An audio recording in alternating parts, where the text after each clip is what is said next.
Hello, everyone. Welcome to the new channel, Nuestra Tabula Rasa. I'm going to keep practicing saying that, but welcome. And this just could be. Now I can hear myself. Sorry. Okay. Um, Not a big deal. We're just I going know to what about it. introduce ourselves, and you're going to go from there. I'm the host this week. We're going to rotate hosts, and that's the plan at least. Poor Josh, he couldn't hear us, so he's watching from the sidelines, watching with you guys in the chat, and that's fine. This is the first inaugural episodes, and we're just going to practice things out. And thank you, everyone, for coming. Krista Volunteer, thank you. Karen Silky, thank you very much.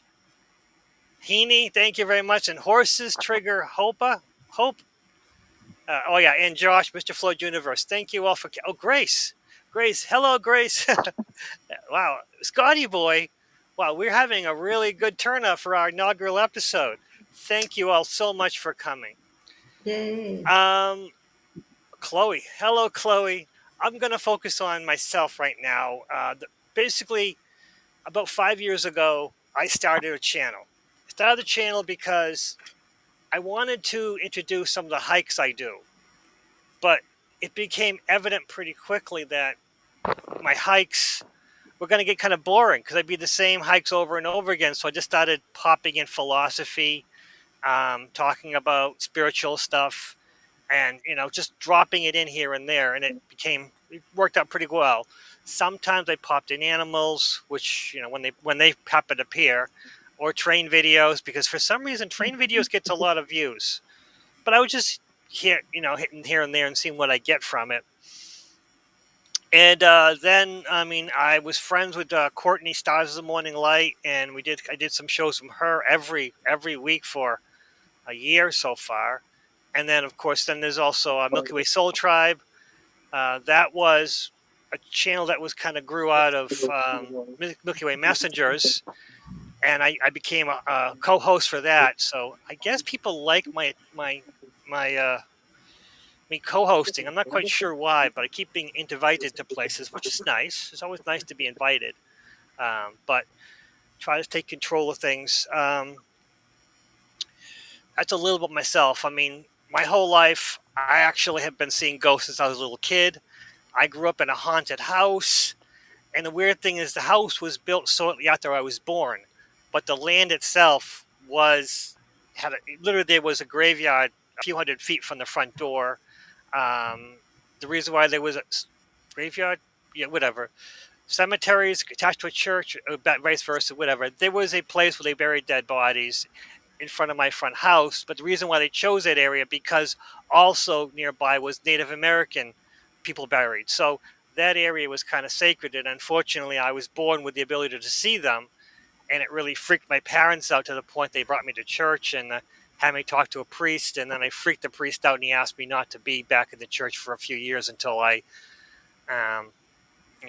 till I calmed down or whatever it was. And I spent every Sunday, my parents would go to church, and I would sit with the nuns, who absolutely adored me. The nuns never saw any problem with me, but the priest did, because I would just sell whatever the spirit was telling me. And to the nuns, it was just childhood imagination. To the priest, it was something far worse. But again, the nuns were sweet as pie, and the priest, I don't know what I told the priest, but go from there. So I've always been able to see spirits. I gave it up certainly my probably 5 or 6 when I was convinced by everyone that says you shouldn't be doing this, you shouldn't see spirits, and then I stopped that until again went to college. And when college, someone committed suicide. He came back that night, and that was that's when things came back. Um, Wow. it was a surprise. It was a surprise that I could see spirits, and I forgot about that until I started talking to my mother about it, and she says, "Oh yeah, you used to do it as a kid.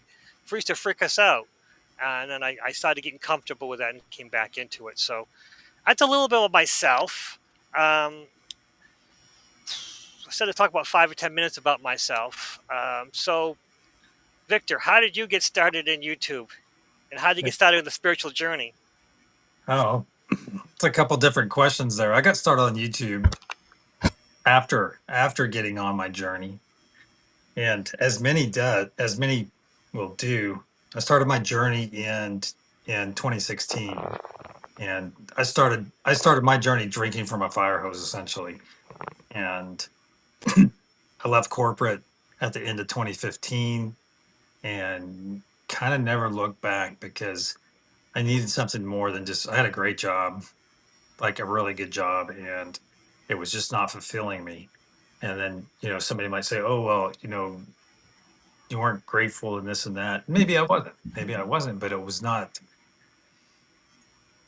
really fulfilling any of my needs because all I basically did was work to to base to make money, to make things more efficient, to do this, to that. It wasn't fulfilling on a deeper level. So I took a trip. I took a trip to Sedona and met my then partner. Kind of crossed paths, and that was the third time in our lives we ever crossed paths. And we were never able to really make a go of it until this third time. And so we thought, oh, you guys know my thing about my penchant for 3, 6, and 9, so on and so forth. So we thought, hey, this is cool. So I went down for a visit. She goes, oh, we have to go to Sedona, and I was like, really? And I had that experience of going to Sedona and getting wiped out for a couple days because some people come in and get supercharged, other people get wiped out. I was one of those, and fortunately, she was a Reiki master and guided me on a lot of these things. And then for the very first time, I felt energy. I felt it in my hands.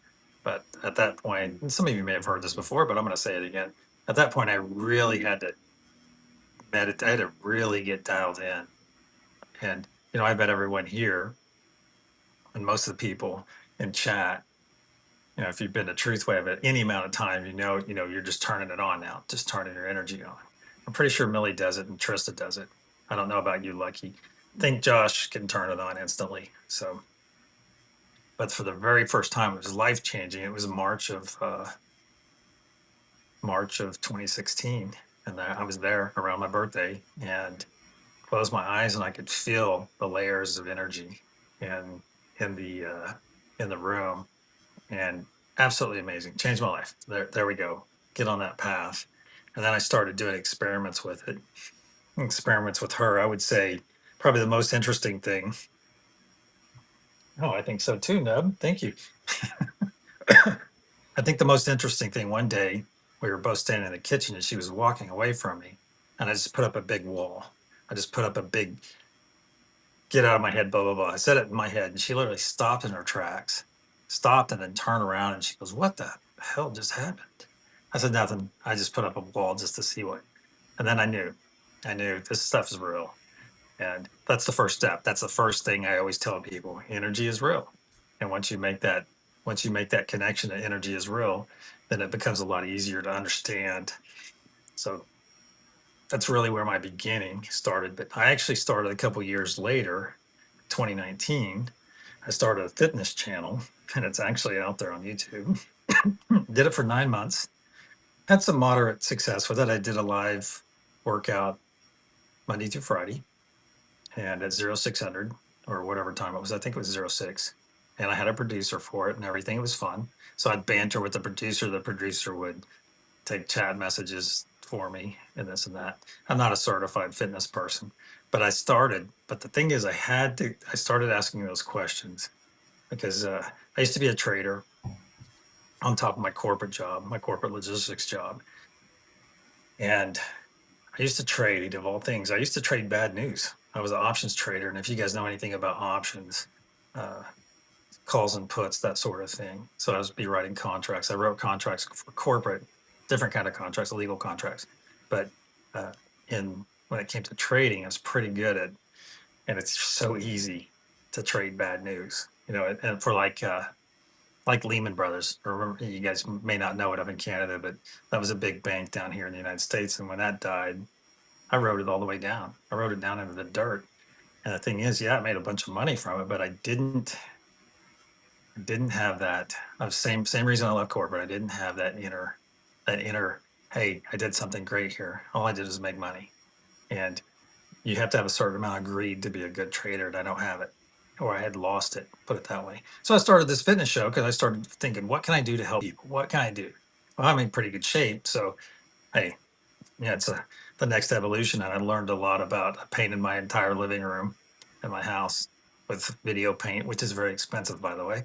Video painted the entire wall, and filled in all the cracks, and got in there and scrubbed it down, scrubbed the wall, and painted it, and it looked beautiful. And if anyone's interested or wants to start a fitness program, I have some weekly things out there on the channel. So if you're interested, I can put it that way. I even have 2 weeks worth of chair exercises. So, and ironically, and I'll finish on this. Ironically, I stopped doing that. I stopped FitVic. I stopped doing it right when COVID kicked off. Right when stinking COVID kicked off, and I was doing okay. But not great. But right when COVID, I took a management job, and different kind of job, managing different properties that were running businesses, that sort of thing. And if I would have just waited, if I'd have just waited a little bit longer, stuck it out a little bit longer, I would have been right there in that COVID thing. But however, if I would have gone down that route, then I'd probably have a halfway decent fitness show now, or at least halfway popular. Because I was probably about, I don't know, probably 10 or 12 concurrent viewers every day, which is not a lot, but it was less than a year. So it was going. And you always think about what the universe hands you. And I'm so much happier. I love Truth Wave. I liked what I was doing with FitVic, but I didn't love it. I didn't. So how I ended up at Truth Wave was I asked Spirit and meditations, what's my path? What is my thing? And then I started getting these messages about my throat chakra, and it just all fell into place. So, Trista, you ready? Or should I defer back to you, Lucky, if you'd like to introduce Trista? No, that was the plan. I just wanted to go clockwise, and it seems the next person. So tell us about yourself, Trista. Well, I haven't had my channel that long, and I still don't go live, so that's kind of nothing to talk about just yet. Other than I put up recorded frequency videos and cat videos and stuff. But I was Can't raised hear you, Catholic. Trista. Oh, I can at all? hear her. I can can hear hear. Okay. That's fine to me. Okay.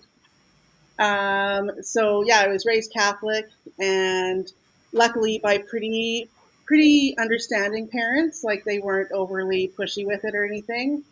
I'd even play church, and one time my mom caught me and was like, "Yeah, this is kind of disrespectful. You shouldn't be doing this. Don't tell people." It's like, I think God would be okay with it, but other people probably won't be. So keep it to yourself.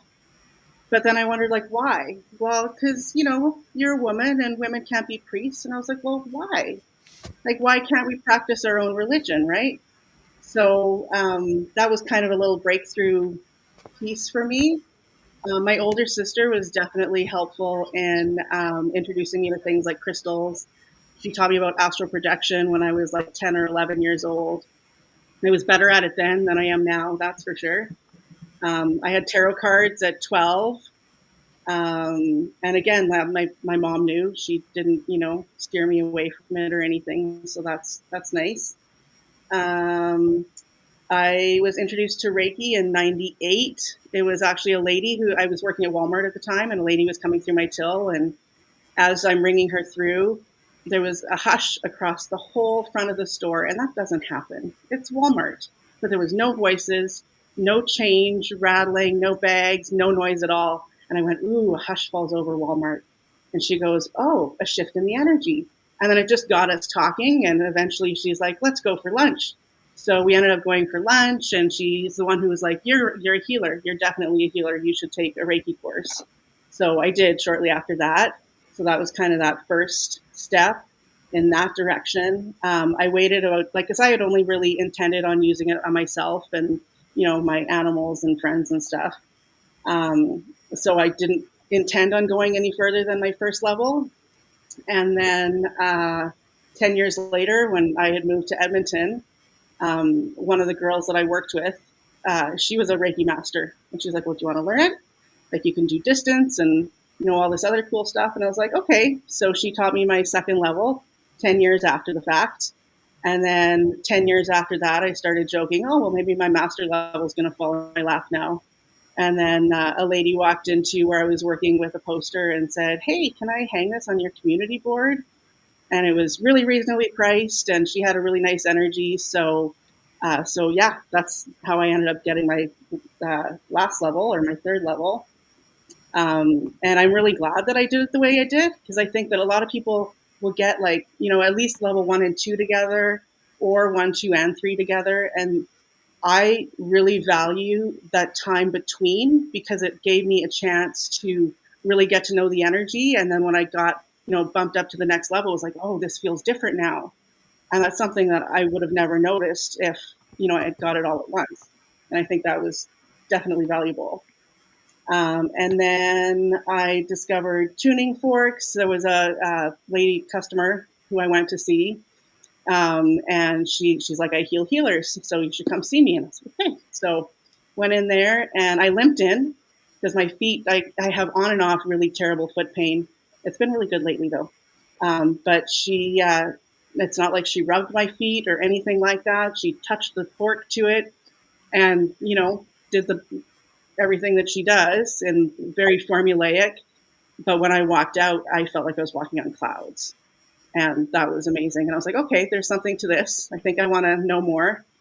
And eventually, I kind of put it on Facebook. I was like, does anyone know where I can learn how to use tuning forks? And a friend of mine who'd been friends, we've known each other since '05. And she was like, I teach it. So learn from her. And that was great. Hi, Jackie, if you're watching.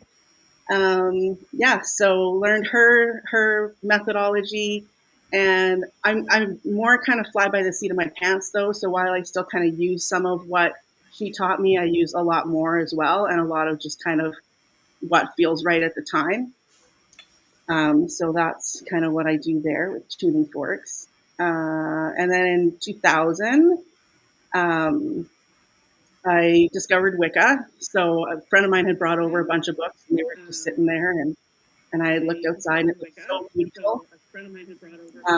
And because the sun was shining, and then I, go outside and it's freezing, because in winter, if the sun is shining, that means there's no ceiling, and it's going to be cold. So it was freezing out there. So got back inside. I'm like, okay, well, I don't want to watch TV. I don't want to do inside things. And then I looked at the books. I'm like, oh, okay, I'm going to start reading. And then, like 3 chapters in, I was like, oh, this is what I've kind of already always believed. It all really resonated so deeply. So I was like, okay, well, I guess I'm Wicca. That kind of checks out. Um, and yeah, it took I went on a Vipassana meditation retreat, which is all silent, for like 10 days. That was amazing. Well, it was awful, and then it was amazing. The first like 3.5 days were just terrible. I wasn't sleeping. I couldn't eat. Like the anxiety ball in my stomach just gripped me. But it was like, I don't know what switched, but on that fourth day, it was like, oh, okay, I like this now. And then by the end, I didn't want to go back to real life. But alas, here I am. Did another meditation retreat in India in '07, and that was really amazing. Like the whole trip. As soon as the wheels of the airplane touched the ground, like, because I don't travel well, so that anxiety knot just melted. Soon as I hit the ground, I was like, okay, yeah, I feel like I'm home. So yeah, India was amazing, and the retreat was amazing. However, both of those meditations said, if you're doing Reiki, you can't do this. Well, Reiki's not making me choose, and that's a little bit culty, so I think I'm going to choose Reiki. And I knew I was a healer, and I didn't want to give that up. So, yeah, so I let those go, but they were great experiences otherwise. Yeah, and that's pretty much about it, I think. Yeah. Ta-da. Josh? All right. Welcome, guys. Hi, guys. All right. Finally made it. Mr. Floyd here, or Josh. So yeah, sorry about that, guys. It wouldn't be a good, just like the round table, right? I think I made one round table, maybe two. But yeah. So favor of my, we got my laptop going here. So thank you. So yeah, from my end, Wow. My journey started when I was 5 years old, as a matter of fact. Actually, well, we as we recently learned to start when I was 2 years old, but yeah, that's a whole nother story, though. Um, but yeah, so 5 years old, I was walking around telling people that I was Source or God, walking Source now. Back then, it was God walking around on Earth, and just so that God could walk around on Earth. He'd have something to do, right? And then if we figured out we're God, then God figured out He's God, and then we all kind of actualize. And at 5 years old, I'm telling people this. And in favor to the current the world affairs, I'm also telling people at 5 years old that going to work and all of the accoutrement there, retirement and all of that. When people ask me what I want to do for a living, I'm like, I don't think it's going to matter. At 5 years old, I'm telling people this, and so yeah, so exactly. So fast forward, and fast forward a lot actually, because apparently what we learned just last week was that at 2 weeks ago, at 2 years old, I had some trauma laid on top. So I've been walking around in quite a heck of a fog for the past 47, 48 years, 49 years. But um, go back to 20. I guess it all kind of piled up, and it was enough that I had to. The universe said, "All right, that's it," and it threw me. I got thrown into a dark night of the soul. Sometimes you have no control over it, and you're just one day you're bouncing along, and then the next day, the veil of darkness shows up in your universe. Surprisingly enough, it was today that the original day, not the current one, but that Trump had got elected, and he was watching his. I was watching his acceptance speech. I turned off the TV, and I never turned it back on. That was I didn't know I was, and it had nothing to do with Trump or anything. It was just the timing. But it's a good way to mark the time.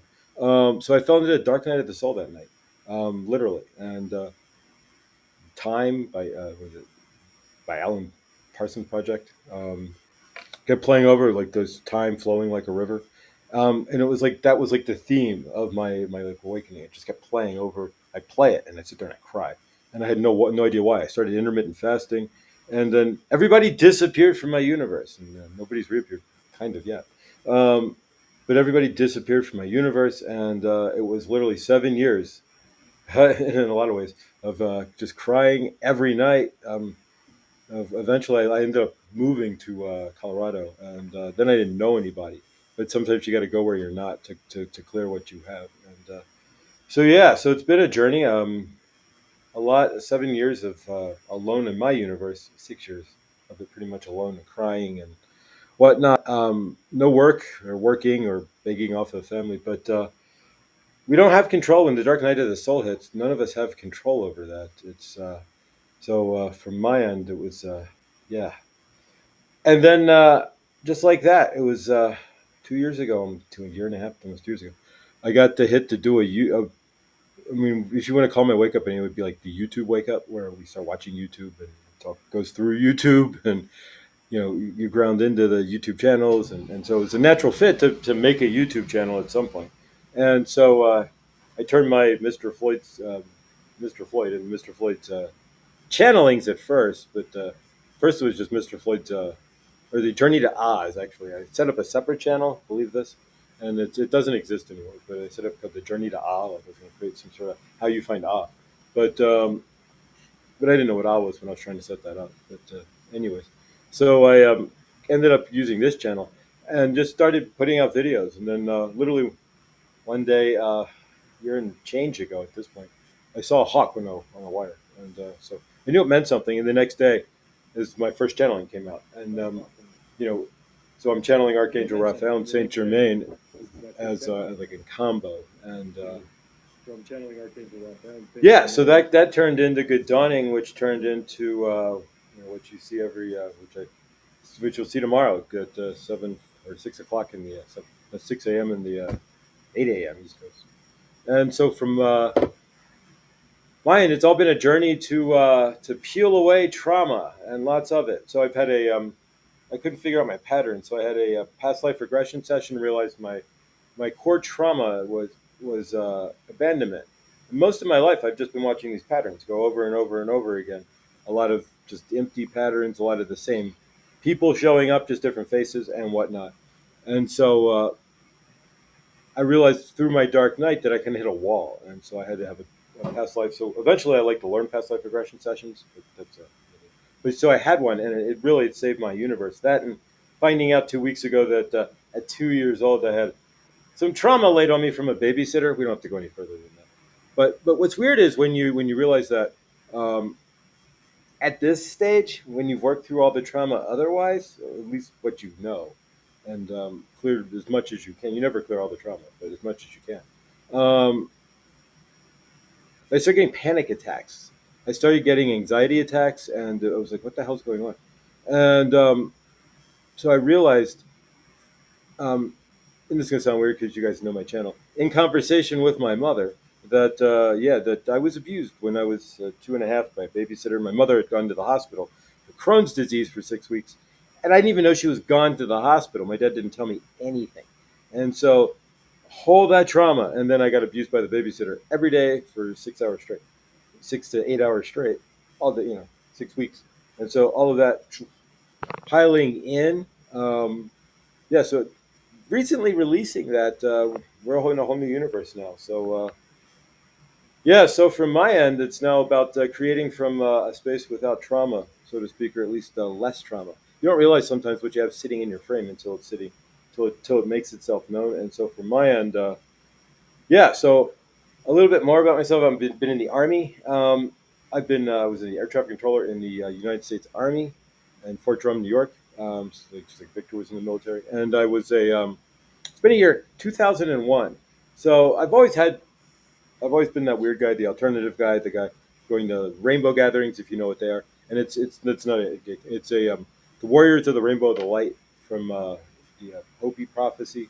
So it's like hippie campouts. So I've always I spent 2001 hitchhiking around the entire United States, and so I've always had that kind of unconventional thread. And so now we do it on my channel, Mr. Floyd's Universe. We discuss how to build your universe, which I'm learning, and honestly, it's just my higher self teaching myself how to build my universe, and I'm sharing it with you guys. All my channeling, I've realized Saint Germain, Goddess Isis, Kuan Yin, Sekhmet, White Buffalo Calf Woman, Archangel Raphael, and Archangel Michael. Sometimes Kuan Yin. All of that is really just separate identities within my higher self to teach me and you guys now, and you guys what how to build the universe, how to live our lives, and how to create from an energetic state, as since we're all just energetic beings. And so the journey's evolving, and from my end, it's I don't think it's. I'm curious with what fell out of 2 weeks ago. You never know what's going to fall out of your frame and fall, and crazy. So grateful to be here. I won't be. I got to state this to the audience and such. I won't be participating a lot this summer because of my job, working concert stuff, and Sundays for some reason I have like Wednesdays aren't full, but Sundays for some odd reason are like the old fullest day I have. But schedule wise, but I will be back, and there may be times where you actually see me do this from my car. So like if I get off work early enough, I can go from my car. I'll do the same. So we'll take it as it comes, guys. But I'm grateful to be here and grateful to that you're really when it wasn't all of our universes colliding here, and it's an amazing deal. And for Millie to find Victor and Trista showing up, and Lucky, I knew Lucky from R. Wayne Steiger, and so this is what it's all about, guys. And grateful to be. Thank you, guys. All right, Millie. We're gonna pass it up to Millie here. Up Hi, everybody. that way. That way. There we Can go. you guys hear me? Yes. Yes. Yes, you're good. You got Yeah, Okay. me. you sound great. Good. Excellent. So, my journey into spirituality was more organic. I just thought that it was normal to like the things that I liked. Um, I was also raised Catholic, but from a Cuban and Peruvian background. And I think that the Latin American cultures, definitely the Caribbean and Cuba, they are more open to, yeah, you're Catholic, but we're also going to, worship the saints and the Orisha and, everything else. So it was very common for me to see a candle in front of a saint and things like that, because that's how my parents practiced religion. Um, so to me, everything was normal. I did not see anything or hear anything or have any of those types of gifts as a child. Still don't. I see orbs and stuff, but I don't see um, any dead people or anything per se. My sister does. My younger sister definitely dreams, and she sees them. They visit her. My brother's got his own gifts too, but different. Uh, my father's dad was a medium, and my father's mother's mother was a big time healer. So definitely gifts ran on that side of the family. On my mom's side of the family, they believed in it, but they really didn't practice it. But my dad's side of the family, for sure. Um, as a kid, I remember sitting there playing with my friends and very nonchalantly, because my other friends wanted to do it too. We'd sit there and try to control the elements. And that was a game for us. Let's control the wind. And we'd sit there, and one was, one direction, the other direction. And that was just normal for us. I was a kid that went to the library and got all the books on the haunted houses and on Bigfoot and on all kinds of things, but also read up on mythology. I was fascinated with mythology and classical literature too, and philosophy. Loved all that stuff. So I thought it would, I was well rounded, and a car and driver while I was at it. Why not? But again, it's just those things. I was always drawn to them and I liked them, but I never saw it as something bad. I had my first tarot reading at like 15, but I hadn't known any of the history from my dad's side because in Cuba, you can't really leave. So it wasn't until like 1993 when I was already um, late teens, early 20s when I got to meet my dad's parents. But yeah, 15, I was going to see tarot readers with my friends, and that was cool. And you know, I like to light candles, but not because I was lighting them spiritually. I just really like to light candles, and I liked incense and things like that. And yeah, I like to hear all kinds of stories about things like that.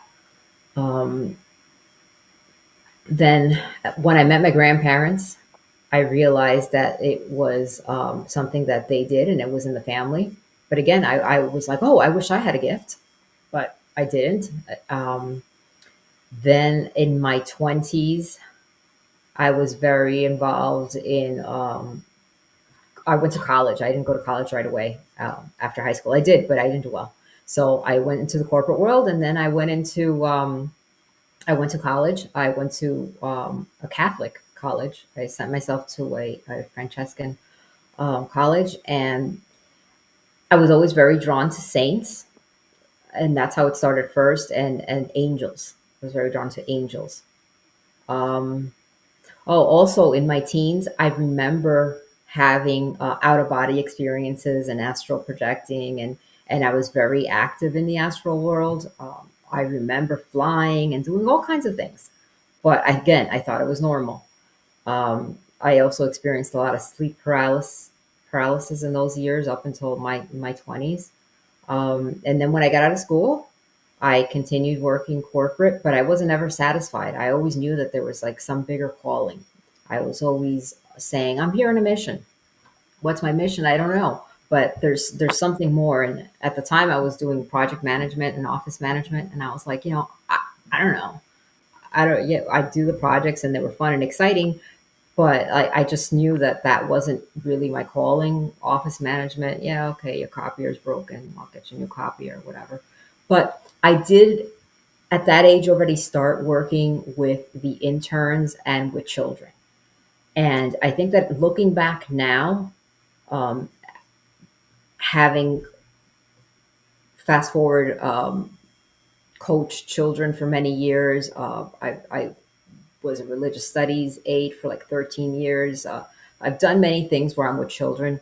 I think that if I had to say, because I still, not that I don't know, if I had to say, I think that one of my things is to mentor people and especially children and guide them and kind of give them advice and in my own way. And I also think that I channel my higher self quite often. And it was something that people around me always knew. I had a lot of people coming, telling me their problems, coming to me for advice and whatnot. And I'd just sit there and talk to them and I wouldn't think anything of it. But then I started realizing that like I was saying things to them that they were not aware of, or predicting things that I was not aware that I was predicting. So I always had a clear cognizance and I would just say, and I'd be like, I don't know how I know, I just know. And I just think nothing of it. And then I realized, oh, that's one of the clairs. Um, Also, clairaudience. If I wanted an answer to something, I'd turn on the radio and then I'd start getting all these songs. And the songs were giving me messages, either in the lyrics or the titles or what the songs were about. And I like didn't put that together till later on. So with me, it was very organic. I didn't really come to know YouTube or any kind of podcast that had to do with spirituality until I want to say like 2019. And then that's when I started like listening to tarot, and I would listen to tarot, but they were again confirming things that I already knew.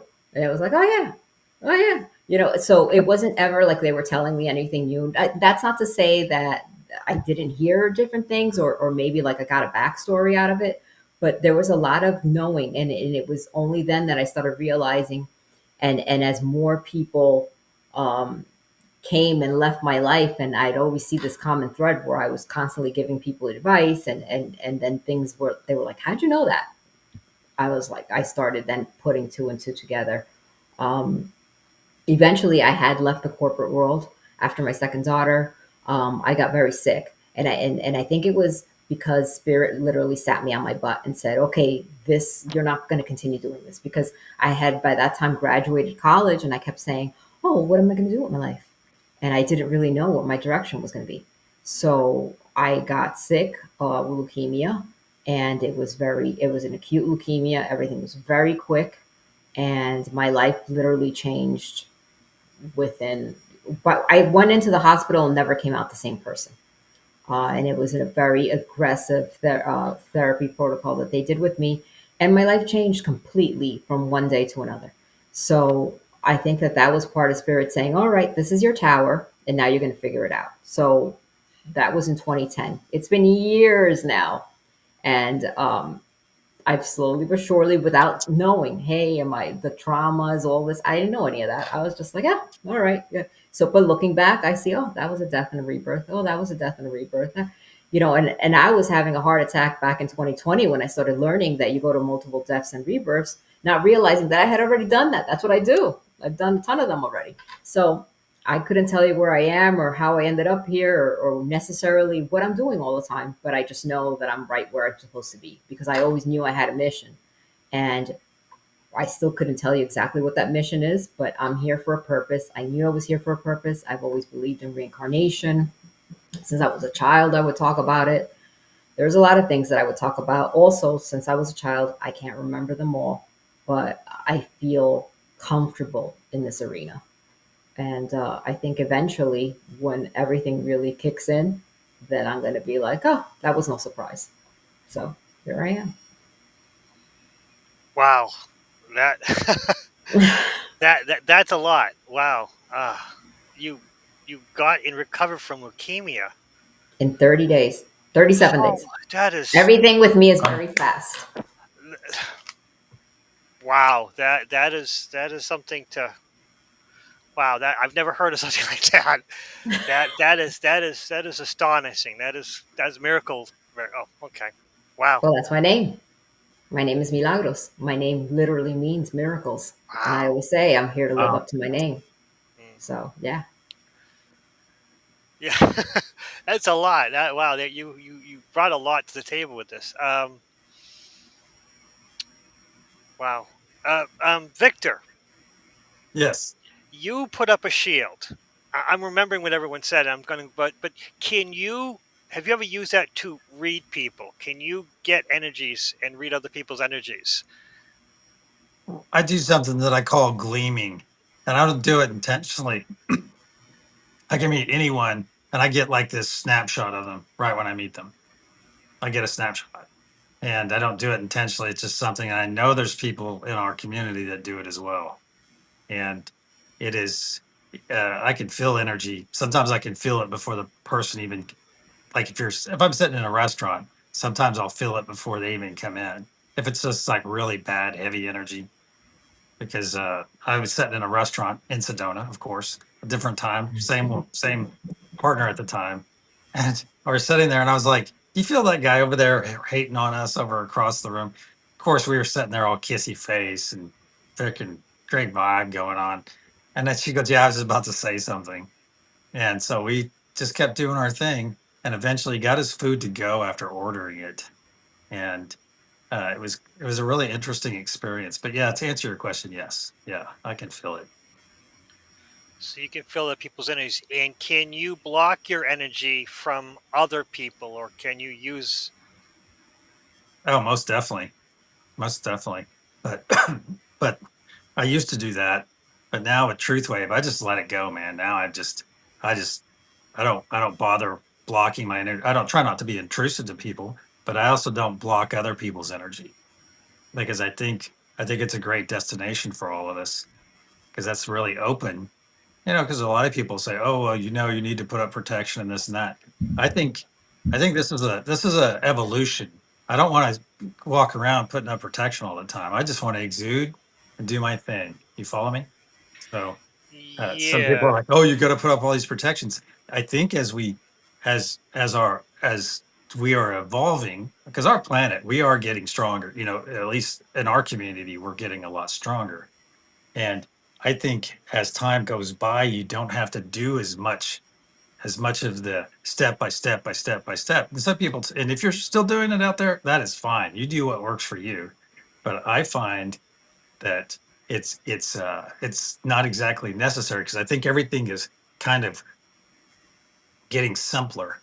Because I went through this with somebody 3 or 4 months ago that was in one of the groups I was in. And this was not a public group. This was a group of us that would gather, and we would we would discuss things, and we kind of came to the conclusion that as humanity is evolving, that we don't necessarily need all these steps to get things like to make sigils and things like this. They're not necessarily necessary. And I think Millie, I think you and I discussed this one time on some level. Maybe it was Josh and I. Probably somebody in this group, more than likely, because I think I communicate with you three the most. But that as we're evolving, as I like to say, going up that vibrational frequency ladder, are those steps that we used to do 20 years ago just as important if the entire collective is raising in vibration? So it's an interesting food for thought. So, but that's kind of where I stand with it. I kind of just go and do it now. And like I said, back in 2016, 9 years ago, I would really have to concentrate just to get to the energy. And now it's just game on, turn on. Hopefully I answered your question there, Lucky. Yeah, there's this one little question follow up with that. So do you know what energy vampires are? And what if Sure. someone comes to you and is there anyone who starts sucking your energy away? Well, And this goes into unconditional love does not mean unconditional tolerance. If somebody's trying to be in my space and vamp me that way, I don't have to be around them. Okay. And another thing though is if somebody wants to be, like we could have viewers right now sitting here vamping off of all of us, or coming to Truth Wave and trying to feed. If somebody wants to feed on my energy, let them drink. Let them drink from a fire hose. If they want to do it, if they think they want to come and vamp, imagine somebody like that coming into Truth Wave or coming to Josh's place and trying to vamp off us. What are they going to get? They're going to get a ton of love. They're going to get a ton of all this awesome ass energy sent to them, and then they might be thinking, "Wait, this is not quite what I expected," because now I'm reviewing my life path and I'm thinking about things outside of what I usually do. So, uh, yeah, I don't worry about them. and some energy vampires don't know they're energy vampires. True. And just so to put everything on the table, but if you're feeding them positive energy from the fire hose and you know how to do that, it's a good place to be. Well, I'm not saying I know how to do it, but what are they going to do? They come to any of our energies in this group. Okay, I don't know you as well, Lucky, as I do the other three, but I'll tell you what, I think you're coming to Truth Wave, so you obviously or on a certain level. But I think it really comes down to is if somebody wants to come and be in our space, they're going to have to, you're going to come in and you're going to be asked to present yourself, and you're going to reveal your energy because, like I say, everybody knows energy never lies, and some people just can't hang in there. You've all seen it. Somebody will come in all excited for a day or two, a couple sessions, and then boom, they're gone. And maybe they'll come back a couple months later, come in, and they're just getting those increments. They're coming and get that increment. All right, I've got enough for now, and I'll come back in a couple months or a couple weeks. And they'll come in and get a couple, get their little fix, and they'll leave. And I've told people before, if you're going to come in and just I've told people to come in and take energy if you want. If that's what you're there for, come in. If you need a boost or whatever you need, come in and take it. There's plenty. There's plenty to go around. Yeah, I agree. But if you don't know how to take the energy from source and grounding, you know this. Gaia and source, you know all this. So you do know how to transfer the energy, not just from yourself, but from the sources of the energy. You mentioned it in your show. It's just you put it in a different way that from me. So yeah, the energy's there. But Trista, do you read people? Can you read people, and how do you go about it? Um, Not like I think I do, but it just comes so naturally that I don't really think about it. But if I want to dig any deeper, it's more like when I'm doing energy work, then yes, I get a lot of feedback. It comes mostly in pictures.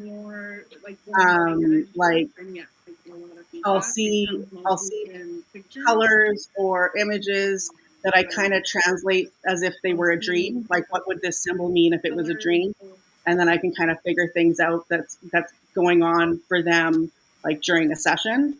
I don't do that like to people, just walking in the street. But I think I have um, a pretty good read on people, just where you just know things. So I guess in that sense, but yeah, I don't know if that kind of answers you. It's yes. I mean, it's just basically to get to know you kind of thing, Yeah, and how yeah, how, yeah, how you handle it. And yeah. poor Victor can't hear you guys, but that's just part of the fun.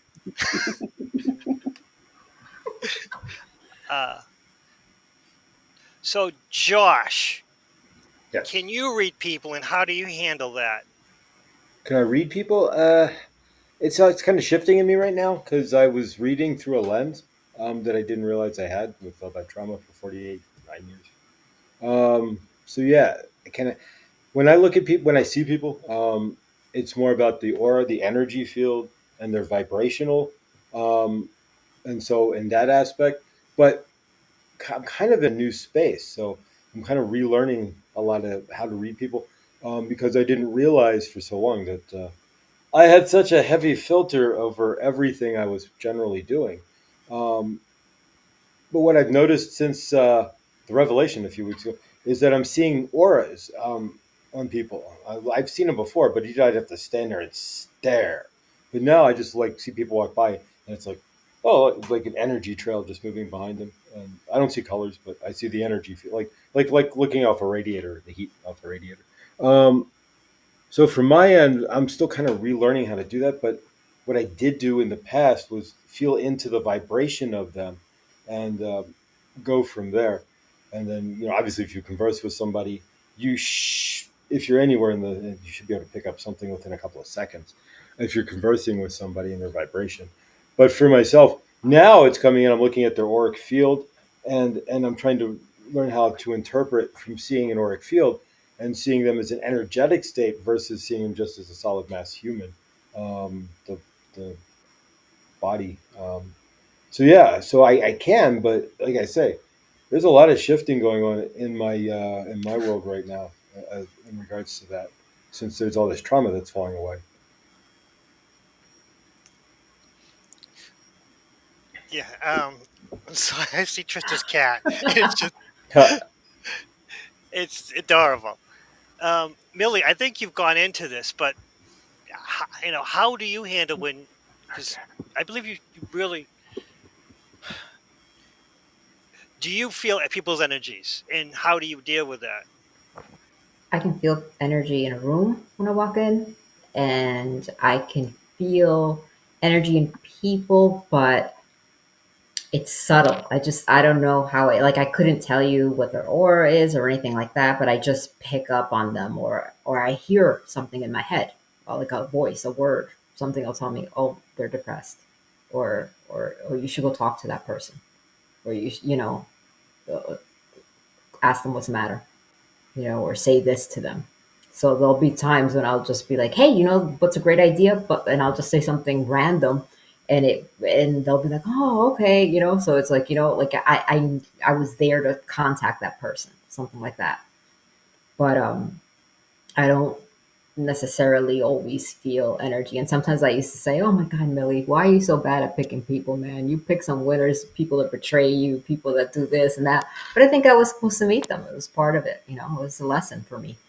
So that I would learn or what people were like, or maybe so that they would learn something. It wasn't the lesson. Maybe it wasn't always for me. That's a great mindset, and I agree 100%. But sometimes it can be disconcerting, it can be uncomfortable. But yes, there's something that just popped into my head. Do you know what an inner voice is? Do you have an inner voice, an inner Oh yeah, dialogue? Oh, you oh do. yeah, all day long. Oh, isn't it wonderful? Um, Mhm. so when you know something from other people that they don't tell you, is that from your inner voice, or do you just have it with intuition? It can be both. It Oh, used to always be just a knowing, hmm but there are times when I'll just hear something, and it'll just be one word, something hmm random, and it'll be like, oh, okay. And I can't even tell you if it's a female or a male voice because it's really just it hasn't gotten to that point yet. hmm But my clairaudience has moved from just being music to hearing a word.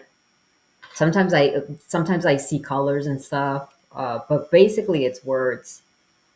So it's my learning of what I'm seeing and whatnot and interpreting everything is evolving. Like the latest thing now is I literally have animals come to me, like come to me, and then I'll tell them in my head to come to me. Like I'm very telepathic. Um, I know I'm surrounded by angels, but what angels, whatever, I kind of know, but that I've seen them, I haven't seen them. So there's just things I'm just very claircognizant. Yes, I'm familiar with some of that. Yeah, yeah. I mean, I was sitting and the bird landed next to me, scared the living daylights out of me because I wasn't expecting it. But they'll do that sometimes. A rabbit. I was sitting on the lawn, a rabbit comes running by me, and I'm like, "Hey, I don't think this should be." And it just, it's weird. Sometimes it happens when you're not, Hmm. when your mind is clear. I think for me, mostly when my mind is clear, I'm just doing nothing and just going off. They'll come. I'm not still not used to that. I don't know if I'll ever get used to that with the wild animals just walking by me. Um, Victor, do you have an inner dialogue, an inner voice? I do, but it's my voice. And speaking of voice, I'm going to tell you something that happened interesting to me today. At the sunrise session, I asked everyone to be mindful and when they think about me, send some Father Sky, send me some energy because I'm doing a lot the last couple days. Hmm And I was in my house alone, and I was in one because it's cacophonous now because there's nothing in it.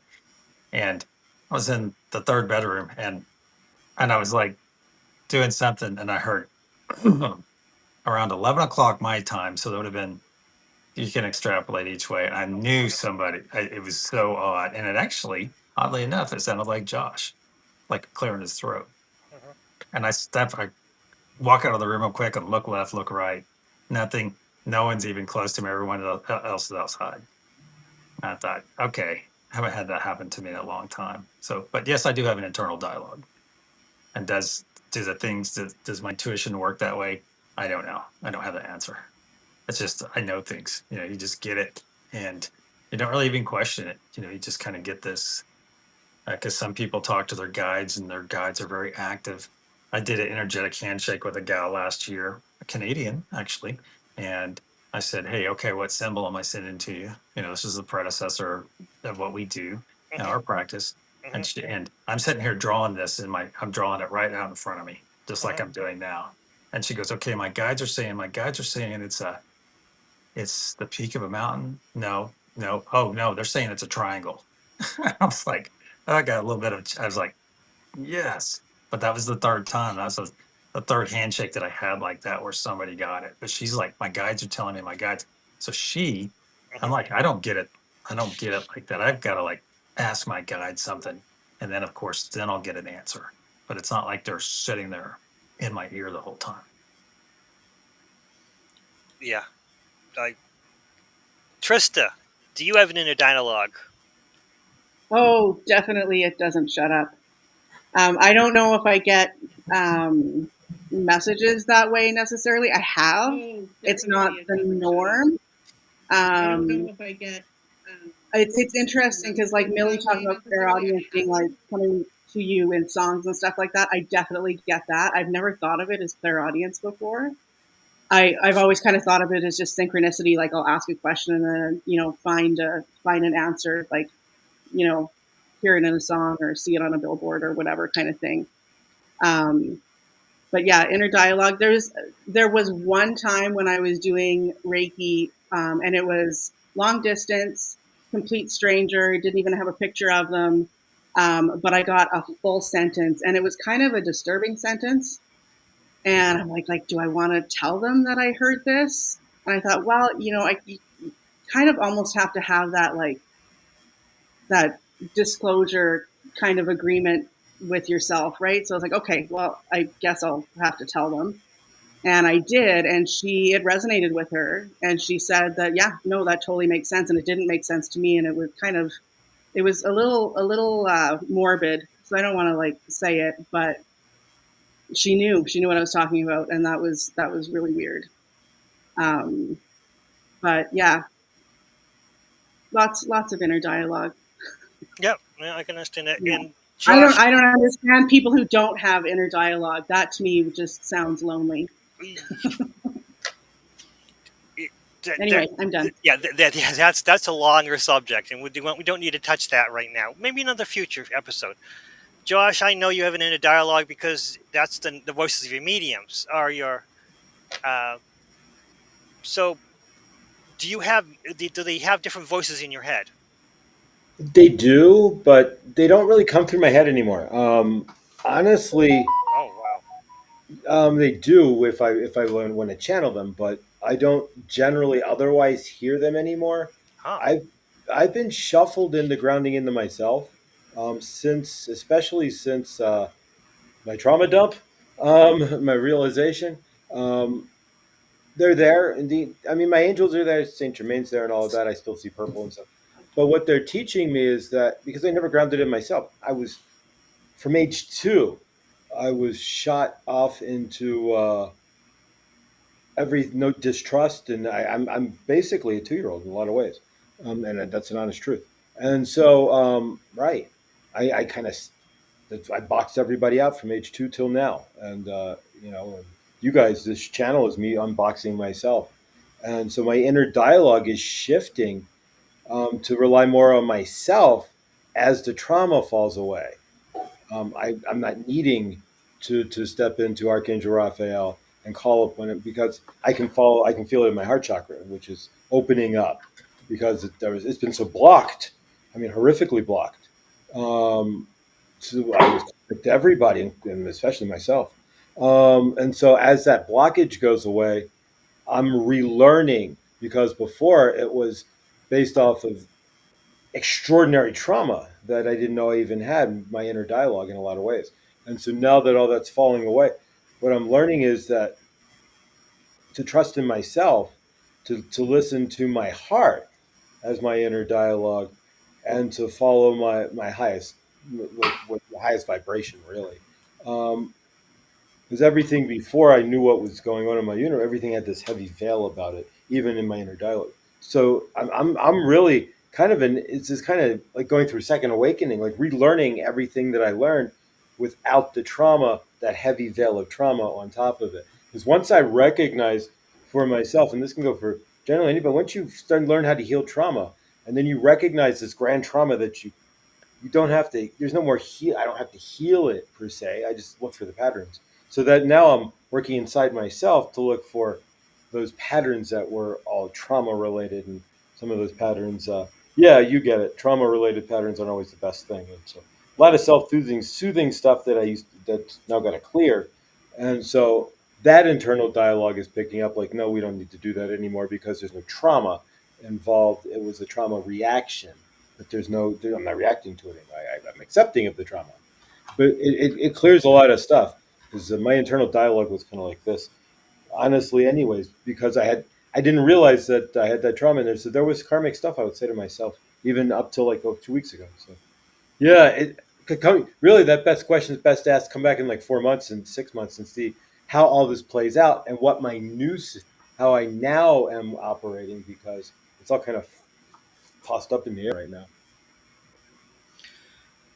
Yeah, that's fascinating. It's a lot to go through, but It yeah. it was the most refreshing thing to ever learn and the most hellacious thing to ever learn all at the same time, if that makes any sense.